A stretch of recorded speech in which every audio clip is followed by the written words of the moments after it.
नमस्कार। आकाशवाणी श्री विजयपुरम से प्रस्तुत है प्रादेशिक समाचार।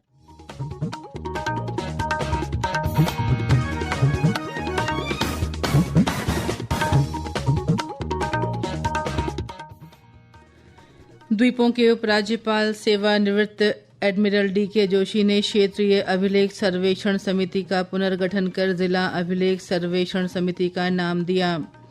नेताजी सुभाष चंद्र बोस पुलिस प्रशिक्षण संस्थान की ओर से समुद्री सुरक्षा और तटीय पुलिसिंग पर 5 दिवसीय प्रशिक्षण कार्यक्रम आयोजित। जनगणना 2027 के तहत मकान सूचीकरण का कार्य संपन्न। अब जनसंख्या गणना की तैयारियां शुरू और द्वीप समूह में तेज हवाओं के साथ भारी से बहुत भारी वर्षा होने की संभावना।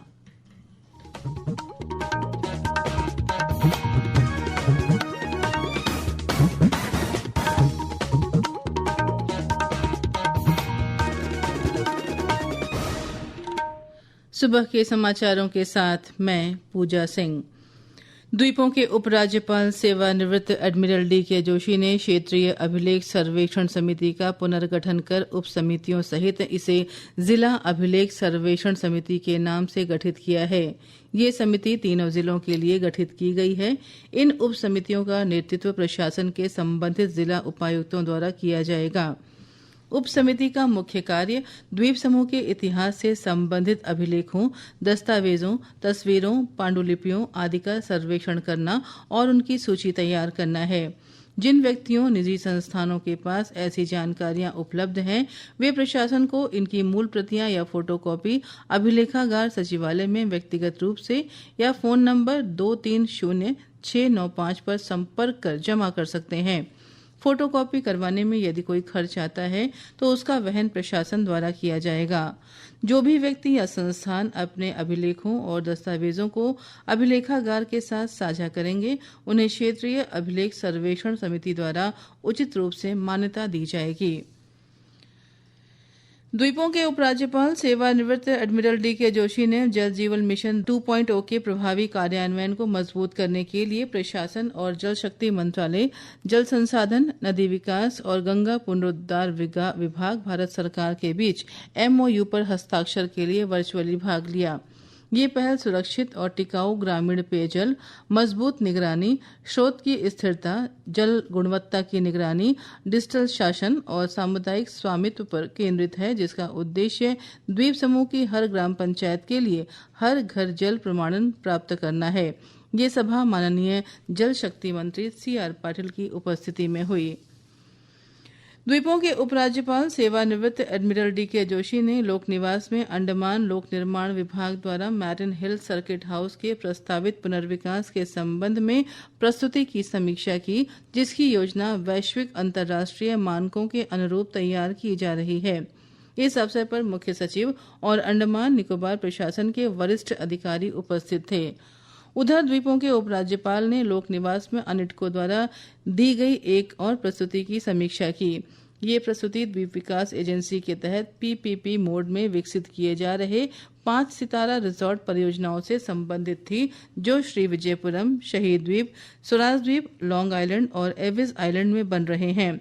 इस दौरान रंगाचांग में विश्व स्तरीय गोल्फ कोर्स और मनोरंजन स्थल के विकास पर भी चर्चा हुई।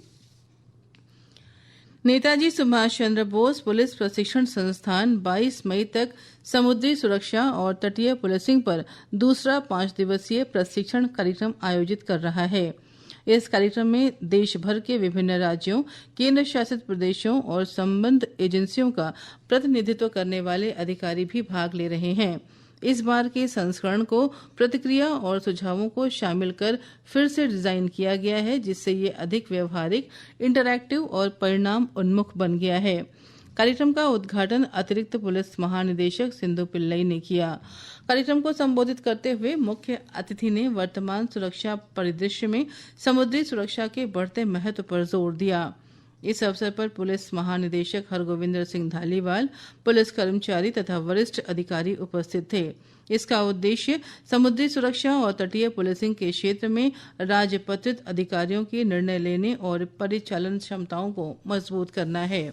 इस कार्यक्रम में हरियाणा, गुजरात, महाराष्ट्र, नई दिल्ली, तमिलनाडु, CISF, IRBN, मत्स्य विभाग, बंदरगाह प्रबंधन बोर्ड और अंडमान निकोबार पुलिस तथा प्रशासन के विभिन्न विभागों के अधिकारियों को एक मंच पर एकत्रित कर समुद्री सुरक्षा से संबंधित मुद्दों पर विचार विमर्श करने, सर्वोत्तम कार्यप्रणालियों का आदान प्रदान करने और अंतर एजेंसी समन्वय को बेहतर बनाने के लिए एक साझा मंच प्रदान कर रही है। इसमें समुद्री सुरक्षा की अवधारणाओं, तटीय सुरक्षा संरचना, समुद्री कानूनों, निगरानी प्रणालियों, अवैध शिकार रोधी अभियानों, भारतीय तटरक्षक बल की परिचालन भूमिकाओं और खोज एवं बचाव तंत्र पर विस्तृत सत्र शामिल है। प्रादेशिक समाचार आप आकाशवाणी श्री विजयपुरम से सुन रहे हैं। समाचारों में आगे प्रमुख है जनगणना और मौसम। आकाशवाणी श्री विजयपुरम से प्रसारित होने वाला ये प्रादेशिक समाचार बुलेटिन आप मीडियम वेव के साथ साथ FM 100.9 मेगाहर्ट्ज पर भी सुन रहे हैं। प्रादेशिक समाचार के अलावा सुबह 9 बजे, 10 बजे और 11 बजे प्रति घंटा न्यूज हेडलाइंस FM रेडियो पर भी उपलब्ध है। प्रादेशिक समाचार में आपका फिर स्वागत है। द्वीप समूह में जनगणना 2027 के मकान सूचीकरण का कार्य सफलतापूर्वक संपन्न हो गया। इस जनगणना को डिजिटल माध्यम, निगरानी पोर्टल और मोबाइल एप्लीकेशन का उपयोग करके पूरा किया गया। इस अभ्यास के माध्यम से प्राप्त व्यापक डेटा भविष्य के बुनियादी ढांचा विकास और पूरे द्वीप समूह में कल्याणकारी योजनाओं के प्रभावी कार्यान्वयन के लिए एक आवश्यक आधार का काम करेगा। मकान सूचीकरण के पूरा होने के बाद अब जनसंख्या गणना की तैयारियां शुरू होंगी, जिसे फरवरी 2027 में आयोजित किया जाना निर्धारित किया गया है। द्वीप समूह के एक या दो स्थानों पर 24 मई तक तेज हवाओं के साथ भारी से बहुत भारी वर्षा होने की संभावना है। हवा की गति 40 से 50 किलोमीटर प्रति घंटा रहेगी, जो बढ़कर 60 किलोमीटर प्रति घंटा हो सकती है। मछुआरों को सलाह दी जाती है कि वे 22 मई तक समुद्र में न जाएं। श्री विजयपुरम बंदरगाह पर खतरे का संकेत नंबर 3 लगा दिया गया है। अंडमान निकोबार पुलिस की ओर से कल पुलिस लाइन के ड्रिल सभागार में उड़ान समर कैंप का उद्घाटन किया गया। इसका उद्देश्य द्वीपों के बच्चों और युवाओं के बीच खेल, शारीरिक फिटनेस, रचनात्मकता, कौशल विकास, करियर मार्गदर्शन और समग्र व्यक्तित्व विकास को बढ़ावा देना है। इस अवसर पर पुलिस अधीक्षक नियति मित्तल कश्यप मुख्य अतिथि थीं। अपने संबोधन में उन्होंने खेल, अनुशासन और कौशल विकास के महत्व पर जोर देते हुए छात्रों को कैंप की गतिविधियों में सक्रिय रूप से भाग लेने और पुलिस द्वारा प्रदान किए गए इस अवसर का सार्थक उपयोग करने के लिए प्रोत्साहित किया। इस समर कैंप में athletics, cricket, football, volleyball, badminton, शतरंज, योग और ध्यान, मुक्केबाजी, संगीत, नृत्य, चित्रकला, स्केचिंग और अन्य व्यक्तित्व विकास, कौशल विकास और करियर मार्गदर्शन गतिविधियां शामिल हैं। इस सत्र में लगभग 220 छात्र भाग ले रहे हैं। ये कैंप 17 जून तक पुलिस लाइन, नेताजी स्टेडियम और मैरिन डॉकयार्ड सहित विभिन्न स्थानों पर जारी रहेगा। समग्र शिक्षा केंद्र और इनर व्हील क्लब की ओर से मातृ दिवस का आयोजन किया गया। इस अवसर पर माताओं, बच्चों, कर्मचारियों और अतिथियों ने भाग लिया। कार्यक्रम का उद्देश्य दिव्यांग बच्चों की माताओं की असाधारण यात्रा का सम्मान करना, साथ ही परिवारों के बीच भावनात्मक जुड़ाव, समावेश, सशक्तिकरण और सामुदायिक भागीदारी को बढ़ावा देना था। इस दौरान विभिन्न सांस्कृतिक गतिविधियां, मनोरंजक खेल, एक आनंदमय रैंप वॉक और पेंटिंग सत्र आयोजित किए गए। कार्यक्रम का समापन विजेताओं को पुरस्कार वितरण के साथ हुआ। अंत में मुख्य समाचार एक बार फिर। द्वीपों के उपराज्यपाल सेवानिवृत्त एडमिरल DK जोशी ने क्षेत्रीय अभिलेख सर्वेक्षण समिति का पुनर्गठन कर जिला अभिलेख सर्वेक्षण समिति का नाम दिया।